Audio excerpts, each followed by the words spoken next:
Hello, Daniel Ball Wrestling here. You know the drill by now. Flipping that. We are, 7 days in a row now. We're doing podcasts talking WrestleMania. Yesterday, right?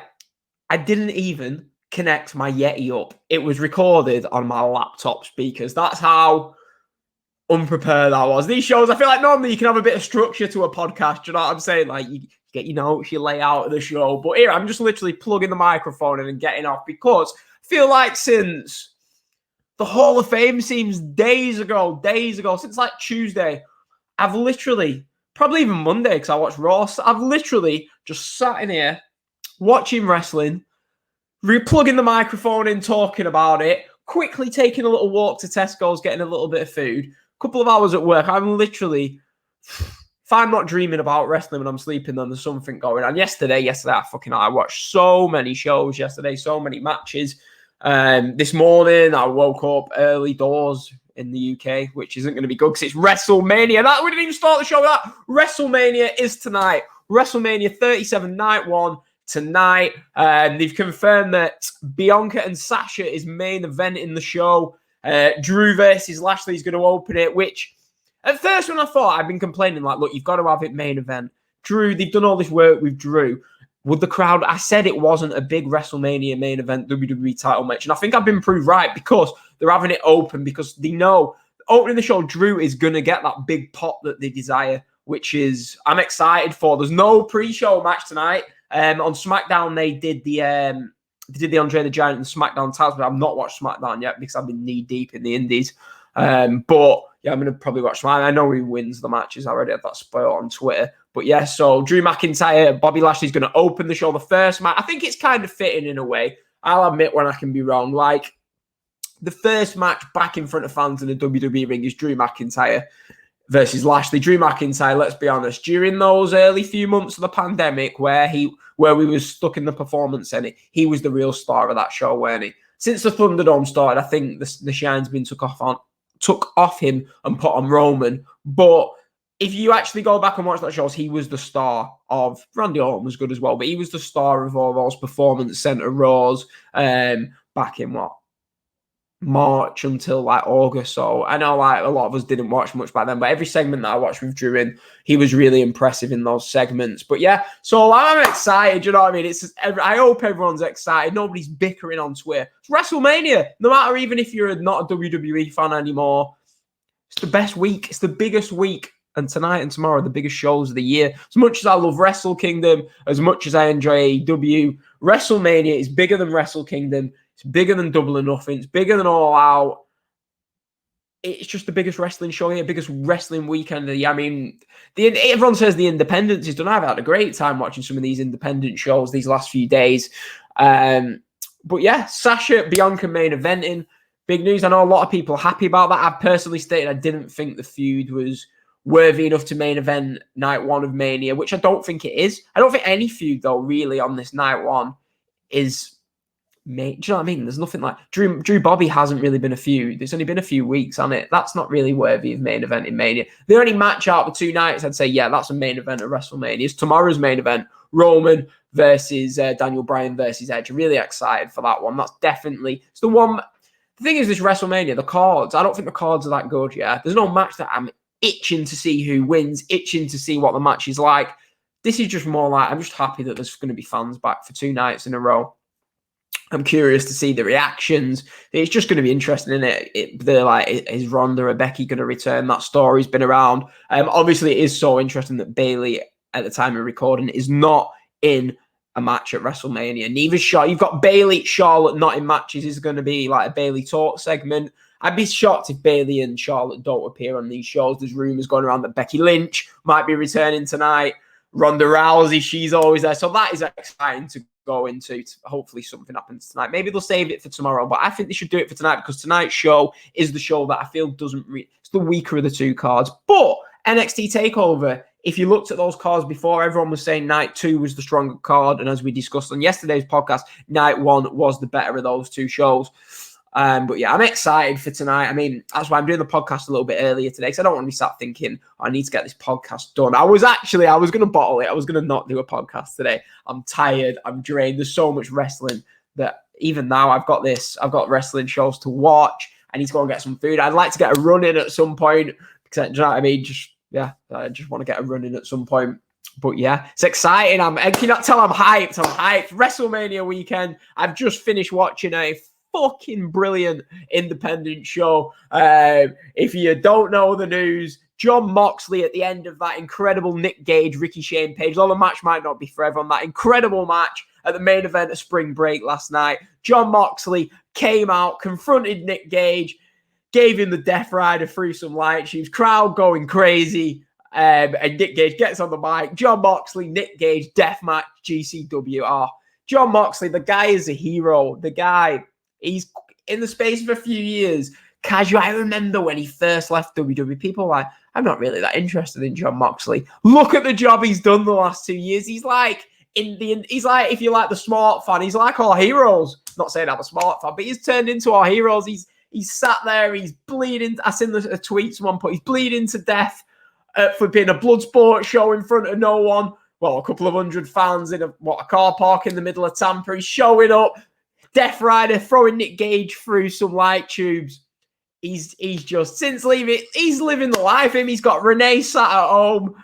He's got a kid on the way. He's throwing people through light tubes. He's having great Bloodsport matches. He's just having the time of his life. And if there's ever an advertisement for, if you're not happy in WWE, just leave. There's plenty out there for you. Jon Moxley is the model for this. He's had an incredible few years, and this year especially, he's fucking everywhere. Absolutely everywhere. As I'm just looking, the Wi-Fi saying that the signal's fucking low on that fucking Wi-Fi. I pay a lot for my Wi-Fi, but the problem is the router's in the other room. So if it's blurry, then it's blurry, and it's one of them things. But hey, right. So we need to get into the Joey Janella show. Basically, I'm thinking, do I pause this show? But I can't really be asked editing. So if I've gone blurry, I've gone. But I tell you what, this is going to be an impromptu little run. I'm going to open the door. I'm in my boxes here, so hopefully that picks up on camera. Hopefully the Wi-Fi gets through here. But with the door open, it's a bit cooler. But hey, do you know what? People saying that's unprofessional and me leaving. I ain't asked. 7 podcasts, 7 days in a row for a solo podcaster. It's hard work. Hard work. Tell you what, I respect these guys. What is it, Solo Monster and what is it, JD or whatever that do those shows. Respect to them. Because I tell you what, it's a lot harder than you think, doing these podcasts every day. They must put a lot of planning into these shows. So shout out to them too, guys. I'm sure they're doing. So I'm sure there's other solo podcasters out there. But yeah, so I just want to talk. Basically, I just wanted to say, I did a show 7 days in a row. But let's see. I know like a lot of people might not be interested in the indies, but I am, so you're going to have to listen to me talk about it. I've watched some fucking matches. I've watched Juice Robinson and David Finlay have a great tag team match in front of no one at one of these independent wrestling TV shows. Oh, Jesus Christ. I've watched everything. But one of the matches, I can't even think of the guy's name now. It seems that long ago. But I watched a really, really good match yesterday at the independent wrestling TV show. It was Daniel Garcia, and he was against, I can't think of the guy's name he was against. He was in the tag team match with Juice Robinson, actually, at some point. But let's have a look. I think I would have put it on my Twitter. Maybe have I put it on Twitter? I don't know anyway. But yeah, Daniel Garcia, it was the semi-main event of the IWTV Reunion 2 show yesterday, and that was really, really good. Really good main event. I think I won about 4 stars in it, so yeah, definitely go and check out that match. My Wi-Fi's doing my head in that it's fucking shit, but hey, at least the audio listeners are getting great audio out of this, aren't they? But yeah, so, I mean, Bloodsport, I think, I'm trying to think, did it take the mantelpiece of being the number two show of the weekend? I mean, the number 1 show of the weekend. I think, obviously, NXT Night 1 for me was show of the weekend, but Bloodsport, I had a great time watching that Bloodsport show. Leo Rush made his debut in Bloodsport, and I thought he looked great. He was against a guy I've never seen before called Yoya. Sorry if I've mispronounced that wrong, but they had a really, really fun match. Fun grappling, nice moves from Leo Rush. Yoya was like I think someone said that the commentator said that he'd had like 4 MMA fights. But yeah, that was great.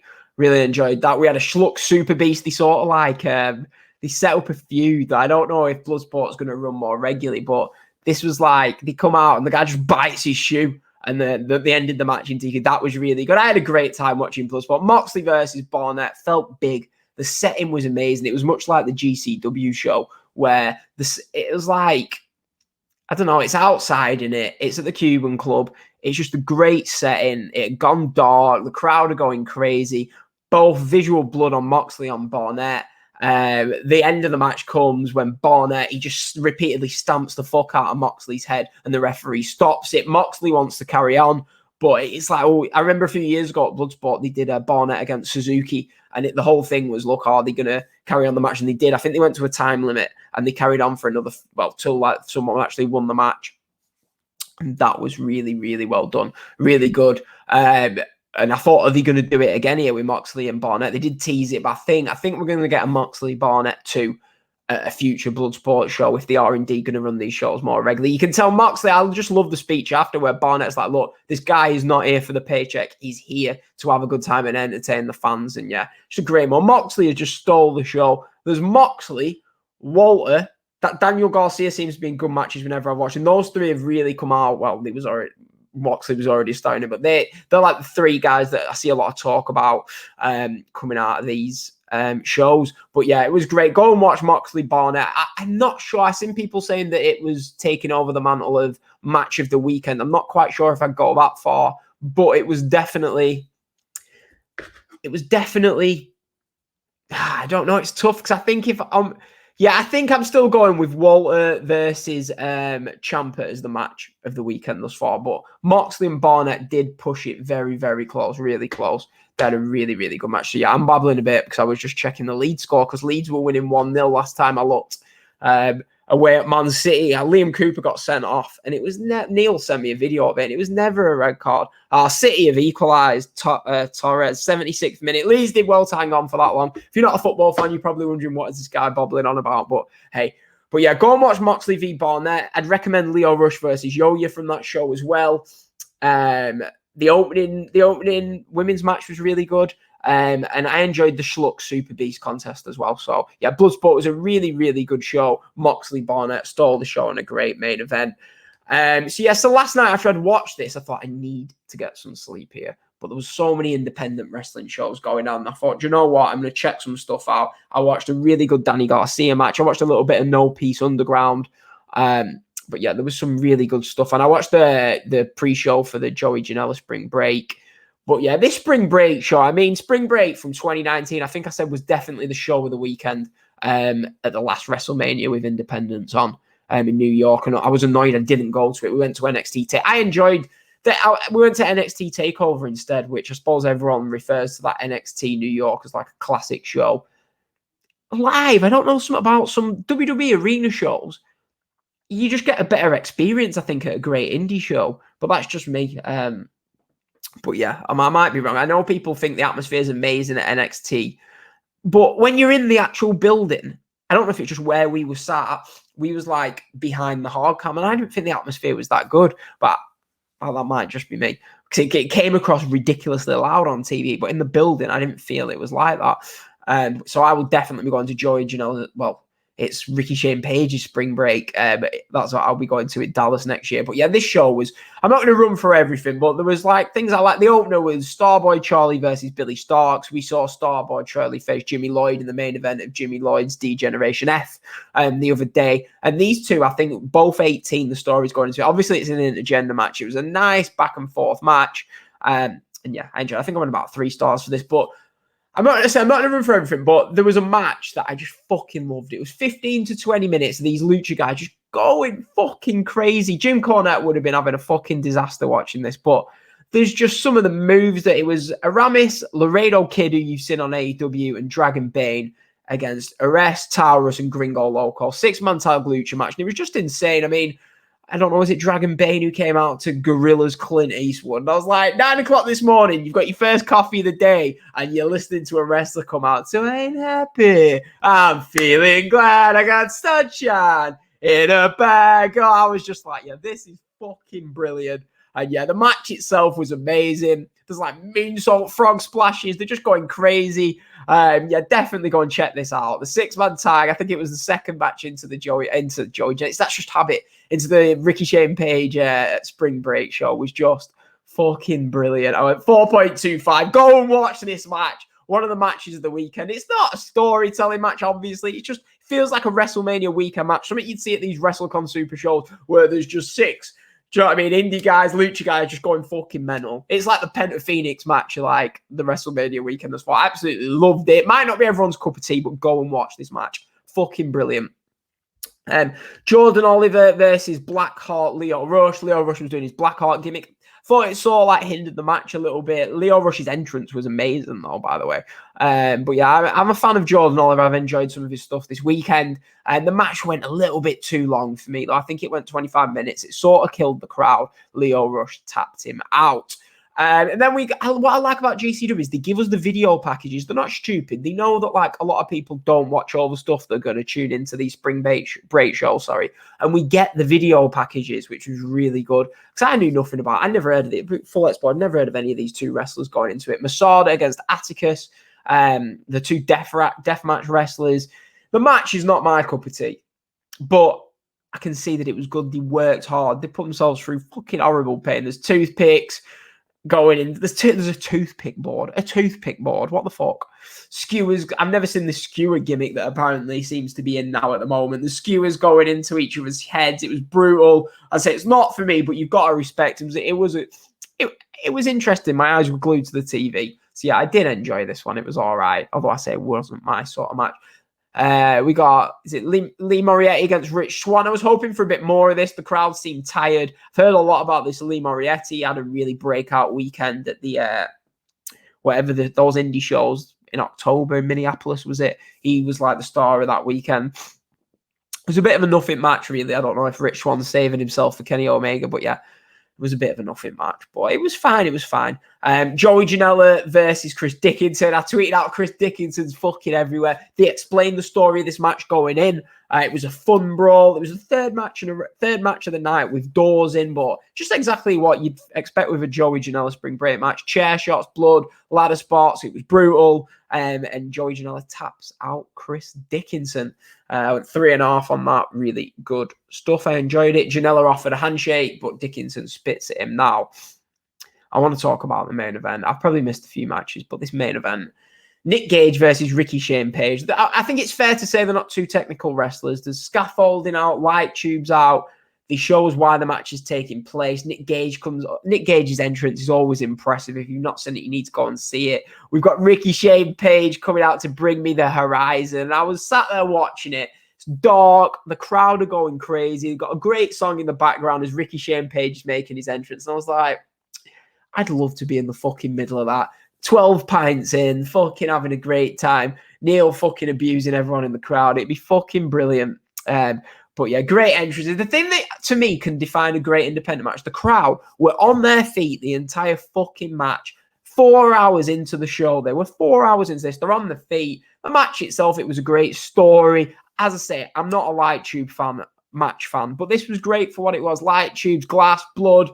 They're throwing glass at each other. They're just kicking the shit out of each other. They're carving stuff in their backs. It was, I say it's not my ideal type of match, but I can appreciate it. And I loved it. I'm going to be honest, I'm probably the high. I went 4.5 stars on this. I just loved it. It was exactly what a WrestleMania main event of the spring break. I keep saying Janella spring break. The spring break show should be. The Wi-Fi is low, which is pissing me off, but hey, I need to get the show done. They climb to the scaffolding. They throw Ricky Shane Page off the scaffolding. He doesn't go through the table. He goes through the glass, the light tubes. There's loads of run-ins. It's just absolutely crazy. We get that Atticus out with his skewers, puts him into Nick Gage, like very much like mine, into his bowl there. I was like, oh, shit. This is fucking crazy. Pile driver through the glass. He kicks out. Nick Gage hits his finisher. One of the promoters counts the fall. It reminded me a bit of when Paul Heyman counted the RVD pinfall. But yeah, what a war. Absolute war. A classic GCW WrestleMania main event. But it did not end there, because after Nick Gage spray paints MDK on the belt, some music hits and nobody knows who it is. It's Jon fucking Moxley. And they come out and like Moxley's like the head to head. They're just like, yeah, I respect you, blah, blah, blah. And as he's turning to walk away, Nick Gage flips him off, shouts fuck Ohio, which is great because the theme of the show was the Ohio show and that Nick Gage was feuding with these guys from Ohio. And obviously that's where Moxley's from. I just thought it was great. They beat the shit out of each other. Death Rider through the glass. It was just amazing. It was a WrestleMania weekend moment. I'm gutted that I weren't there. And we are getting Nick, sorry, flipping out. I stole him. Nick Gage. Because I wrote Cage and I was like, Cage? It's not Christian. Nick Gage versus Jon Moxley in a real fucking death match, mate. I can't wait for that. Hopefully they can save it till next year's Mania, but I doubt it. That will be coming in the upcoming months. Fucking great show. I think Spring Break for me is my favourite show of WrestleMania weekend. Now, people say the independents are done. Yeah, they're not. Bloodsport, Spring Break, two great independent shows. I'm about to go and watch. I'm going to go to the shop, get a little salad, you know what I mean? Some healthy food in me, maybe a few Aero mint balls, and I'm going to watch the Ricky Shane Page is on the mind. I'm going to watch, is it Violence and Suffering? The card for that looked really fucking tasty, so I'm going to watch that. Got this podcast done. Go back. If you want to keep up to date with my story for this WrestleMania weekend, stuck in what appears to be sunny Preston, we've had a podcast on Sunday talking about Sakura Genesis. Tuesday, we did Raw. Well, fucking all the days are all merged into one. Wednesday, we previewed TakeOver. Thursday, we reviewed TakeOver. Friday, we reviewed TakeOver. Saturday, I'll give you a run through of all the independent shows you need to watch. What are you waiting for? Hit that subscribe button. I will be back tomorrow talking day one of WrestleMania weekend.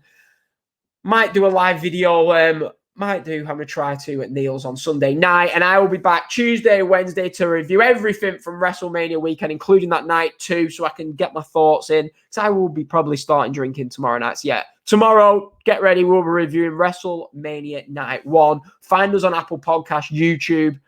Oh, well, you're already on YouTube if you're watching the video version. If you listen on Apple Podcasts, you already know. But hit that subscribe button. Hit the like button if you listen on YouTube. We are at Patreon, www.patreon.com/Daniel Ball Wrestling. I am hyper. I'm going to go and get a salad down me and watch the Suffering and Violent show, if that even is the name of the show. But hey, 6 days in a fucking row. I'm tired, people. I'm tired. Follow us on Twitter at Daniel. What even is Daniel Ball Pod? It's right up there in the top corner. I'm drained. I'm fucking got wrestling on the brain. I'm not even watching Preston versus Brentford. If you listen to the show, you know I'm a huge Preston North End fan.